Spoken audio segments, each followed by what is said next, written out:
Class 9। मैं हूं मुदिता और आप सभी का स्वागत है मुदिता आईएएस वॉरियर्स में। आज हम कार्यपत्रक 90 करने वाले हैं हिंदी की, और ये आपकी 24 फरवरी 2021 के लिए कार्यपत्रक दी गई है। देखिए, आप लोग को नीचे दिए गए गद्यांश को पढ़कर उस पर आधारित प्रश्नों के उत्तर देने हैं। तो चलिए पढ़ लेते हैं। बहुत ही इंटरेस्टिंग सी ये कविता है। ये हार एक विराम है, जीवन महासंग्राम है।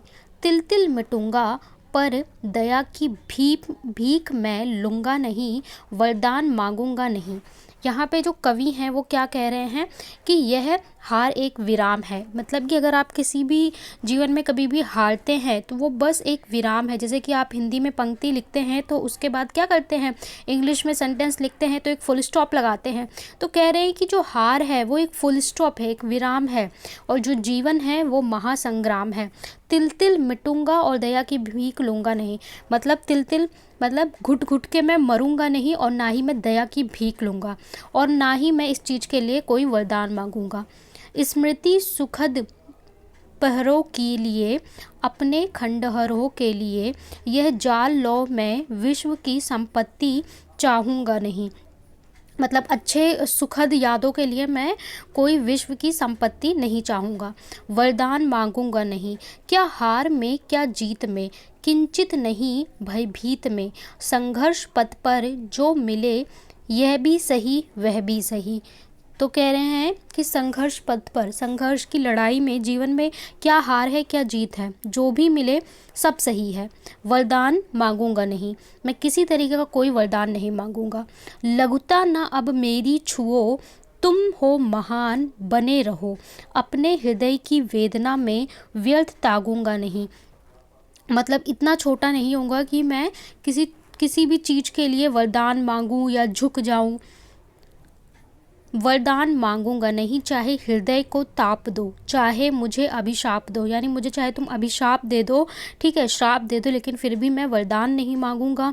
कुछ भी करो कर्तव्य पथ पर, किंतु भागूंगा नहीं, वरदान मांगूंगा नहीं। अपने कर्तव्य पथ पर कुछ भी करना पड़े, लेकिन उसके लिए मैं भागूंगा नहीं और ना ही वरदान मांगूंगा। तो यहाँ कह रहे हैं, जो कवि हैं वो ये बताना चाहते हैं कि जब आप जीवन के संघर्ष में चल रहे हैं तो कैसा भी पल आए, कैसी भी परिस्थिति आए, आपको निरंतर प्रयास करते रहना चाहिए, डटे रहना चाहिए, और हार को एक विराम मांगकर आगे बढ़ना चाहिए, ठीक है। और किसी से दया की और इस तरह की उम्मीद नहीं रखनी चाहिए। अब देखिए, आपको प्रश्न उत्तर में दिया हुआ है, काफ़ी प्रश्न आपको दिए गए हैं। विराम शब्द का पर्यायवाची इसमें ढूंढना है। दूसरे प्रश्न में यहाँ पे आपको क्या करना है, निम्नलिखित शब्दों का अर्थ बताना है। इसमें निम्नलिखित शब्दों के विलोम, देखिए विलोम भी दे दिया, पर्यायवाची भी दे दिया, अर्थ दे दिया, ठीक है। इसके बाद अगर मैं आपको ऊपर शो करूँ तो देखिए ऊपर भी कई प्रश्न हैं, ये सारे आपको करने हैं। तिल तिल मरना, ये प्रश्न दिया है। उसके बाद कविता का भाग दिया है, कवि किससे भयभीत नहीं है। फिर ये प्रश्न दिया है, पंक्तियाँ दी हैं कुछ, कवि वरदान क्यों नहीं मांगेगा, और कवि ने अंत में क्या संदेश दिया है। तो ये इतने प्रश्न हैं। चलिए उत्तर देख लेते हैं। बोला है विराम शब्द का पर्यायवाची शब्द, तो विराम शब्द का पर्यायवाची शब्द समाप्ति। जी हाँ, ये भी पर्यायवाची मतलब होता है सिनोनिम, जिनका सेम मीनिंग होता है। विश्राम, थोड़ा सा रुकना, या उपयुक्त तीनों, तो उपयुक्त तीनों ही उत्तर होंगे इसके, क्योंकि देखिए समाप्ति का भी मतलब होता है विराम, विश्राम का भी मतलब थोड़ा सा रुकने का भी मतलब, ठीक है। दूसरे में बोला है काव्यांश गद्यांश में निम्नलिखित शब्दों के विलोम ढूंढ कर लिखिए। दान, दान मतलब जो हम स्वे इच्छा से देते हैं, इसका अपोजिट क्या है, भीख, ठीक है, जो मांगते हैं। अभिशाप, वरदान, ठीक है, अभिशाप मतलब कोई श्राप, और वरदान मतलब वरदान। प्रभुता, लघुता, शीतलता, ताप, तो ये हो गए विलोम, जो हमें उन्हीं पंक्तियों से ढूंढना है। जैसे कि एक शब्द के कई विलोम या कई पर्याय होते हैं, बट हमें पंक्तियों से ही ढूंढ के बताना है, ठीक है, इस बात का विशेष ध्यान रखेंगे। तीसरे में बोला है निम्नलिखित शब्दों का अर्थ लिखिए, तो अर्थ में देखिए स्मृति, स्मृति का मतलब होता है याद अथवा स्मरण, ठीक है, किसी के याद और या स्मरण। किंचित, थोड़ा सा, कुछ, बहुत कम, ये इसका अर्थ होता है। व्यर्थ, जिसका कोई अर्थ ना हो, बेकार या फालतू। पथ का मतलब क्या होता है, रास्ता अथवा मार्ग। तो ये इनके अर्थ हैं, मीनिंग है। तिल तिल मुहावरे को 2 वाक्यों में प्रयोग करिए। देखिए 2 वाक्य बनाने हैं।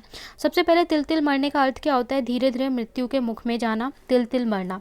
2 वाक्य मैंने लिखे हैं।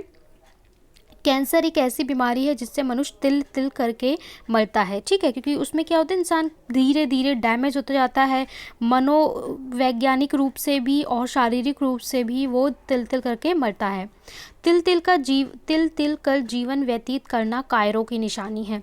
तो 2 वाक्य हैं और आपको भी कोई अच्छा वाक्य लगे तो आप बना के लिख सकते हैं। अगला प्रश्न है, निम्नलिखित पंक्तियों का भाव स्पष्ट कीजिए। यह हार एक विराम जीवन महासंग्राम। हार एक विराम और जीवन महासंग्राम। प्रस्तुत पंक्तियों में कवि कहता है कि जीवन एक महासंग्राम है, अर्थात जीवन संघर्ष से भरा हुआ है। इसमें अनेक कठिनाइयाँ और बाधाएं आती रहती हैं। इससे हार जाना केवल एक रुकावट मात्र है, मतलब कभी भी हारना नहीं चाहिए।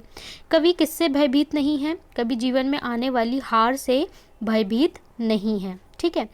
अगला प्रश्न है, स्मृति सुखद प्रहरों के लिए, अपने खंडहरों के लिए ये जान लो, मैं विश्व की संपत्ति लूँगा नहीं, वरदान मांगूंगा नहीं। इस पंक्ति में कवि क्या कहना चाहते हैं? तो प्रस्तुत पंक्तियों द्वारा कवि कहना चाहता है कि जीवन में सुखद क्षणों की स्मृति के लिए, यानी कि हमारी कुछ यादें होती हैं जिसमें हम बहुत प्रसन्न होते हैं, खुश होते हैं, उनके लिए, तथा अपने जर्जर अवस्था, यानी कि कई बार हमारी परिस्थिति आर्थिक रूप से या किसी भी कारण से बहुत जर्जर हो जाती है, तो ऐसी अवस्था को सुधारने के लिए संसार की संपत्ति, यानी संसार की जो मटेरियलिस्टिक है, यानी कि जो लोभ है, उन सब चीज़ों को मैं मांगूंगा नहीं और ना ही मैं वरदान मांगूंगा, ये वो कहना चाहते हैं। अगले में बोला है, कवि वरदान क्यों नहीं मांगना चाहता? कवि वरदान इसलिए नहीं मांगना चाहता क्योंकि वे कर्तव्य पथ पर चलते हुए स्वाभिमानी जीवन जीना चाहते हैं, मतलब आत्मसम्मान के साथ अपना जीवन व्यतीत करना चाहते हैं। 9वें में बोला है, कविता के अंत में कवि क्या संदेश दे रहे हैं? जो लास्ट की 2 पंक्ति हैं, कविता के अंत में कवि ये संदेश दे रहे हैं कि हमें स्वाभिमानी जीवन जीते हुए कर्तव्य पथ पर डटे रहकर जीवन में आने वाली कठिनाइयों का सामना करते रहना चाहिए। मतलब कोई भी कठिनाई आए उनका सामना करते रहना चाहिए निरंतर हमें जीवन में। तो ये आपके आज की कविता के सभी प्रश्न थे। यहाँ पे हमारी हिंदी की वर्कशीट कंप्लीट होती है। वीडियो को ज़रूर लाइक किया करिए, शेयर करिए और चैनल को हमारे ज़रूर सब्सक्राइब कर लें, जिससे आप सभी वीडियो का नोटिफिकेशन पाते रहें।